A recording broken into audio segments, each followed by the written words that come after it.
Hi everyone and welcome back to my channel. Today I'm going to be doing the popular opinions book tag that Ladettem tagged me in. All the questions will be down below in the description box. I'll just get started.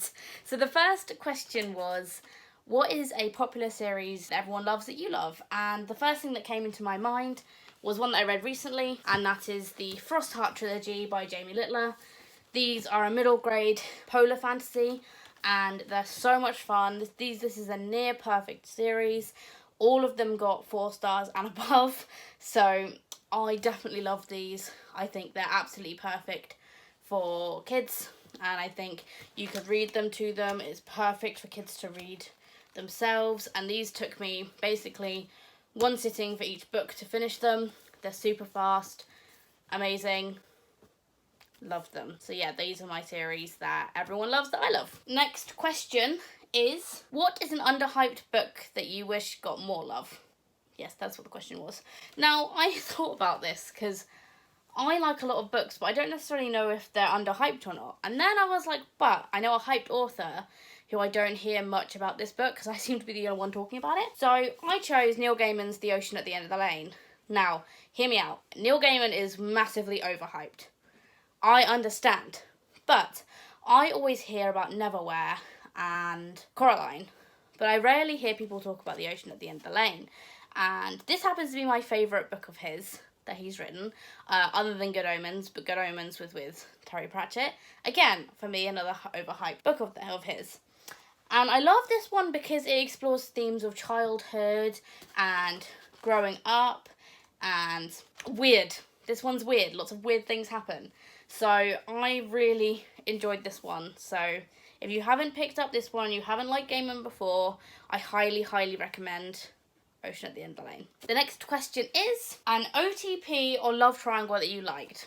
Right off the bat, love triangles are not it for me. I don't think I've enjoyed one book where there's been a love triangle.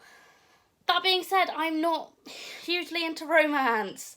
So I chose an OTP that I loved, so One True Pairing, and that would be Romeo and Juliet, and also Ben and Marshall from These Violent Delights and Our Violent Ends. This is a Romeo and Juliet retelling, although I don't like Romeo and Juliet. This retelling was fabulous.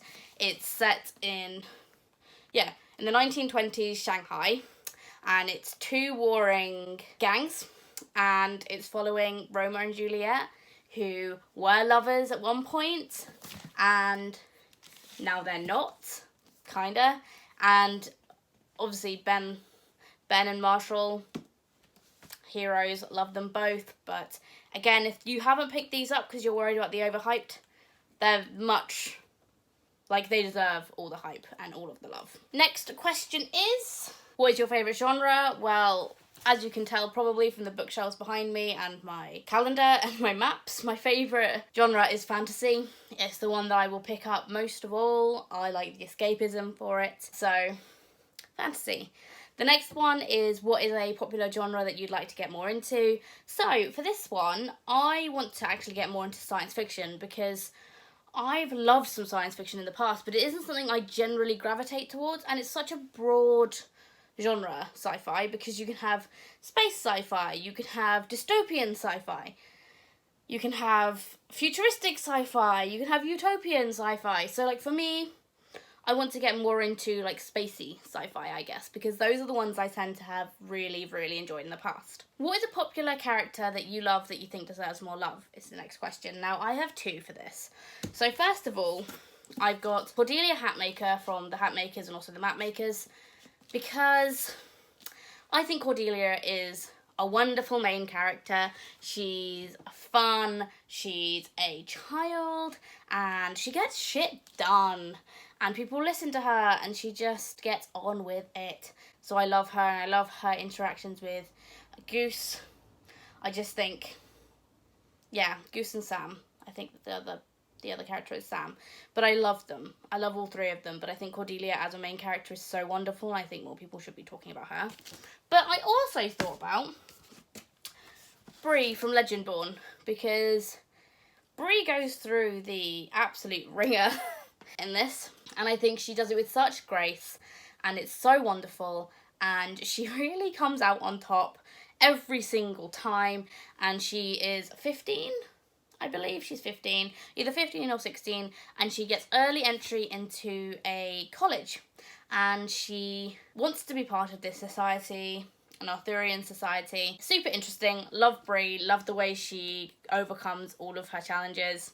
Love it. Who is an autobuy author? Now, if you know anything about me, this is not going to surprise you at all. But an autobuy author is Christina Henry, who does all of the retelling. So she does the Alice in Wonderland retelling, the Peter Pan retelling, and most recently, this is a Sleepy Hollow retelling. And I will buy anything that woman writes. Like, for sure, no questions asked. She's amazing, she's fabulous, she's my favourite. So, a favourite trope that you enjoy? Or a popular trope that you love. No, a popular trope that you love reading about. So, Legendborn pertains to this because my favourite trope to read about is trials. And the whole thing with this is Brie having to go through some trials to prove that she is worthy, I guess. But trials are amazing. I love them. It is so rare they're done well. So rare. Like, I loved the first Throne of Glass book because that has got trials and it's done so fucking well. I enjoyed it, loved it. Trials. Legendborn is fantastic for it. And then a popular series where you're excited to get to. And that is Jade City, which is the Green Bone Saga. I only own this one at the moment, but I'm so excited to get into this series. It is political fantasy, which I love. It's power struggle, it is magic, it is exciting, it's big. I believe it's adult. I could be wrong though, it might be YA. But I've been meaning to get to this now for ages, and I promise I'll be reading that this month. Absolutely, for sure. And then finally, a book where you love the book and film. This is obvious, this is easy. If you know me, this should not be a surprise to you whatsoever. That would be The Lord of the Rings by J.R.R. Tolkien. I have my Tolkien calendar, and these books mean a lot to me. I'm currently in the middle of my reread. For some reason, I didn't change where my bookmark was, so that was clever of me. So I recently read The Fellowship of the Ring on audio. Absolutely loved it. So I'm on to Two Towers. But these films, I grew up with them. I grew up with the books. I love The Hobbit as well. Not so much The Hobbit films, but that's why Lord of the Rings is here and The Hobbit isn't. But I think the adaptation was fabulous. Obviously, they missed a lot. They changed timelines around, but honestly, it doesn't bother me. Because this book is dense, it's huge. This is all 3 in 1, obviously. I love this edition, it's stunning. Thank you to Hannah from Waypoint Books for getting this in for me, especially. So, yeah, that one was a real fucking easy one for me to answer. Of course, it was going to be Lord of the Rings. So, I think all that's left for me to do now is to tag someone. And I don't know who's been tagged and who hasn't, but I think I'm just going to tag... I think I'm going to tag the Danish Readaholic, because I feel like I'd be really interested to see how her answers are different from mine, and I'd be interested to hear what she has to say. So thank you if you got to this part of the video. Please subscribe if you haven't already. Drop a comment to discuss any of these books with me, any of these authors with me. But thank you so much for watching, and I'll see you guys in the next video. Thanks. Bye.